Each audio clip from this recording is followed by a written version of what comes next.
Here is a green ink by Sailor Bungubox Norwegian Wood. Let's jump straight to the end with my opinion on this ink.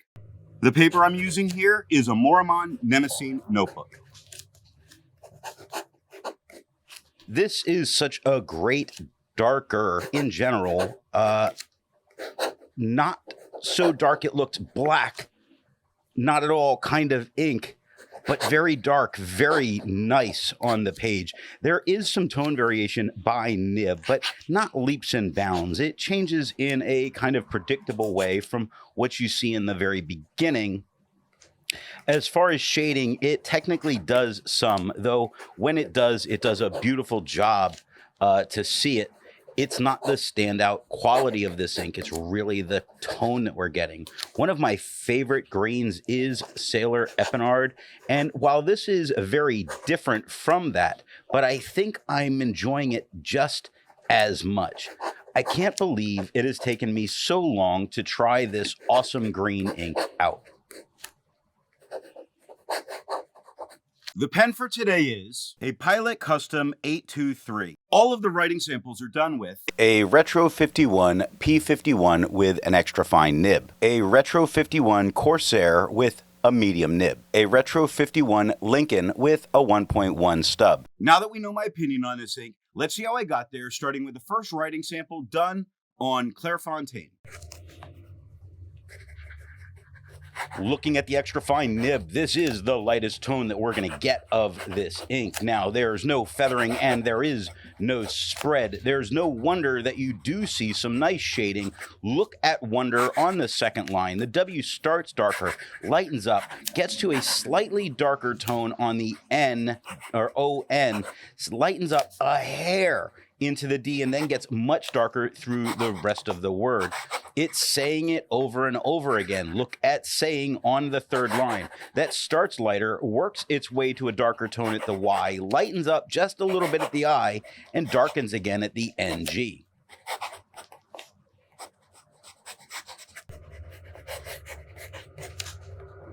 Looking at the medium nib, it is a whole lot darker than it was with the extra fine nib. There's no feathering, there is no spread. When you go looking for the shading, you can see it. Look at when you on the second line. The two words together, mostly the same tone, but the top part of the Y is just a little bit lighter. Really not any kind of standout shading, only every now and then, like only on the third line, the N being a little bit or quite a bit lighter than the rest of the word. Most of what we're getting is fairly uniform in tone. When it does shade, it gives some very dark shading that looks good.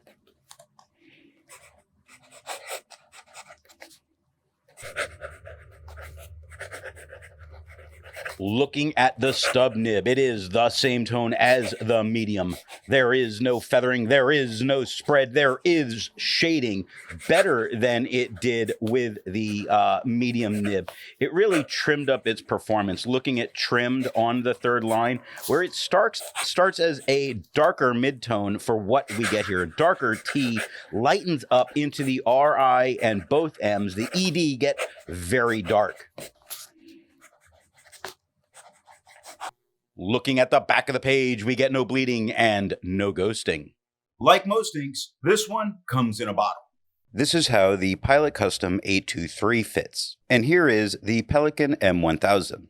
Here is the ink level when you can no longer fill a Lamy Safari. There was approximately 15 milliliters of ink left. The next writing sample is done in a Portage reporter's notebook. Looking at the extra fine nib, it is just a little bit darker than we had on the Clairfontaine. Now, we get no feathering, no spread, no shading at all. It's really a very uniform tone. It looks very nice on this paper. Typically, if an ink does not shade on non-fountain pen friendly paper, I really don't hold it against it. And the tone here makes it easy for you to not be bothered by that.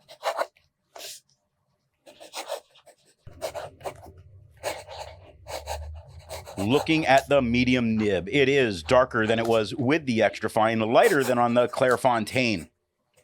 We get no feathering. We get no spread. We do get some very nice shading. Looking at shelf, the top of the S is lighter than the bottom of the S, and it darkens up into the he part, but the L lightens a little bit, and the F has a nice lighter tone at the top, darker tone at the bottom.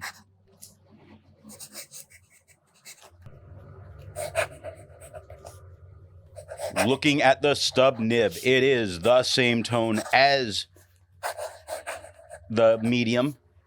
Got fumbled in my words. Little lighter than it was on the Clairfontaine, with no feathering, with no spread, with some shading coming away with no problems. Look at away on the second line. The AW start as a slightly lighter tone. The second part of the W darkens up, lightens up into the A, and the Y is very dark. Looking at the back of the page, we have no problem with bleeding or ghosting. There's a lot to learn by doing multiple chromatographies. The one on the left is immediately put into water for 10 to 15 seconds. The one on the right, marked with a D, is let dry for 10 minutes before putting it into water.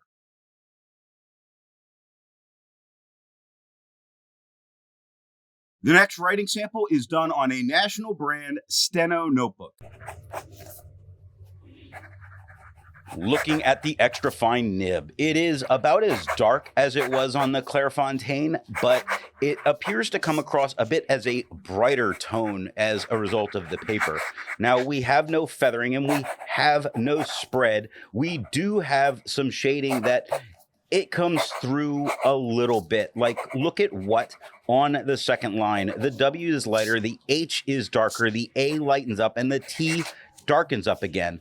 By directly underneath that, most of the B is a lighter tone, but the downstroke is darker, and it stays lighter out of the B, beginning of the Y, until the bottom loop of the Y in by.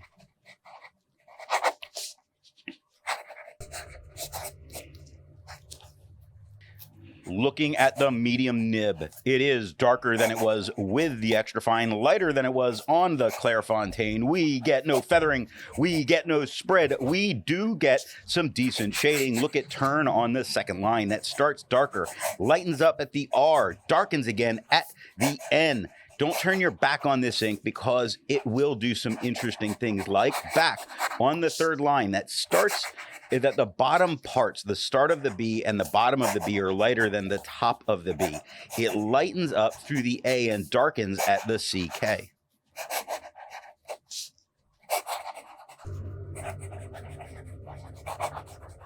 Looking at the stub nib, it is darker than it was with the medium. About the same darkness as the Clairfontaine, yet coming across as a brighter, so darker and brighter than it was on the Clairfontaine. No feather, no spread. It does give some time to the shading. Looking at time on the second line, where the T is darker, the IM lighten up, and the E very dark. It has a way of doing this very frequently, like on way directly underneath that, where the W is a nice midtone. Very dark into the beginning of the A, lightens up into the Y, but the downstroke of the Y gets very dark. Looking at the back of the page, there's very minor ghosting. I think you could write back here and be able to read both sides without any kind of a problem. Nothing bled through touching the page underneath. Resistance tests are done to see how this ink can be expected to perform on the page, and more importantly, how hard it may be to clean from your pen. The smear is allowed to dry for 3 days before testing it. The highlighter is on the top left. Pen flush is on the top right. 1/3 bleach solution is on the bottom left. And water is on the bottom right. The next writing sample is done in a Rhodia notebook. Looking at the extra fine nib, it is the same tone as the Clairfontaine. There is no feathering, there is no spread. The horizontal lines, or the vertical lines, all of the lines of this quad rule, they don't take away from this ink. It's easily dark enough that it allows it to just disappear into the background, which I used to enjoy using quad rule a lot, and that was something that was very important to me. When it comes to shading, it's like seeing the sun on a mountainside. Look at mountainside on the second line, where the mound is lighter. The T gets very dark into the A. It goes into a midtone at the IN, and side is a very dark word the whole way through.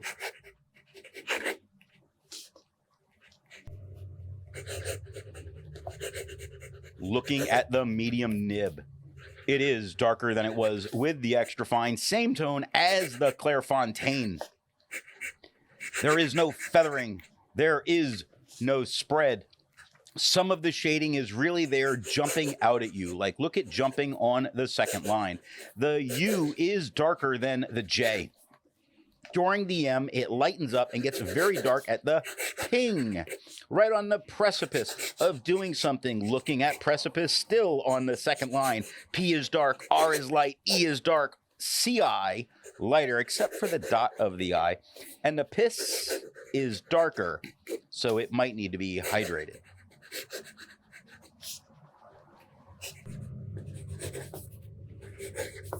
Looking at the stub nib, it is the same tone as the medium, the same tone as the Clairfontaine. There is no feathering, there is no spread, there is a mountain of shading to be found here. Looking at mountain on the first line, the O is darker than the letters around it. During the U, it shifts out of a dark tone into a lighter tone, but during the N, it shifts from lighter to darker. Very dark at the T, nice midtone at the AIN. Looking at the back of the page, we get no bleeding and no ghosting with no surprise. With over 1,000 inks reviewed, let's take a look at some color comparables. Here is Blackstone Daintree Green. Here is Diamine Jade Green.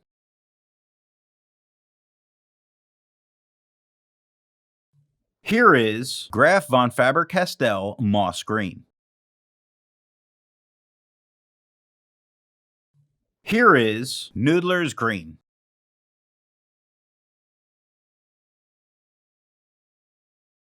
The next writing sample is done in a composition lab notebook. Looking at the extra fine nib, it is the same tone as the Clairfontaine. There is no feathering, there is no spread. At first there appeared to be no shading, but then I looked at appeared on the third line and I noticed it much more as you're looking at all of this and say, there appears to be plenty of shading. It's a rough transition for me. The A is lighter, the P is a midtone, the second P is a bit darker, and it stays darker until we get into the AR, where it lightens up a little bit and only the beginning of the D is dark.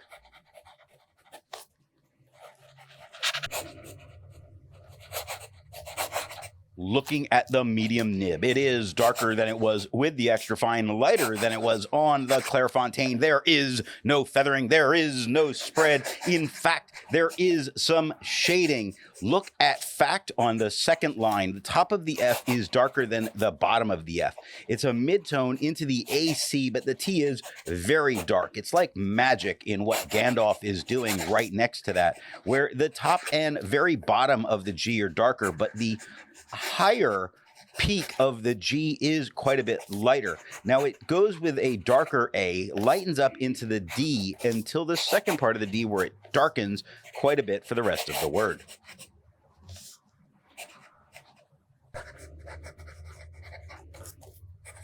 Looking at the stub nib, it is the same tone as the medium. There is no feathering, there is no spread. There is shading, and it holds some things just a little bit prisoner. Looking at prisoner on the second line, it starts darker, gets much lighter on the R, mid-tone through most of the words, but the downstroke of the S and the E are a bit darker. It's nice in what it's doing. It is accomplishing what is meant to be done. Looking at meant on the third line, the M being lighter, the E very dark, the AN light, and the T very dark again. Looking at the back of the page, we get no bleeding and no ghosting. While it's nice to see color comparables, I prefer to see an ink that complements the color on the page. Here is an orange ink by Sailor. Studio 573. Here is a purple ink by Diamine Purple Dream. Here is a black ink by Noodler's Borealis Black.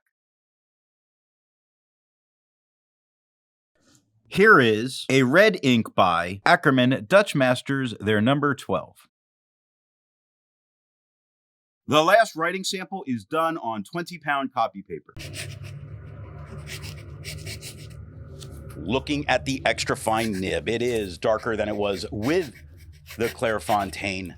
We do get some feathering and we do get some spread, and I don't think either the feathering or the spread here are any kind of a big deal. There's no shading, but the tone that we're getting is very nice the whole time. So that if you really wanted to use this ink on this paper, I could kind of see it. I think it looks fairly nice.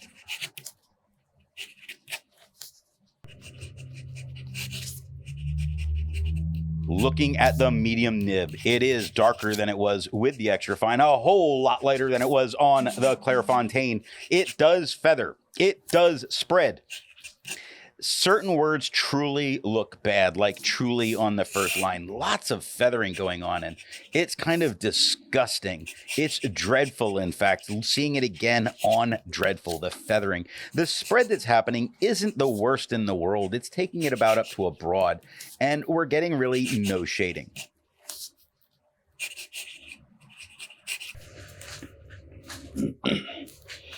Looking at the stub nib, it is the same tone as the medium, lighter than it was on the Clairfontaine.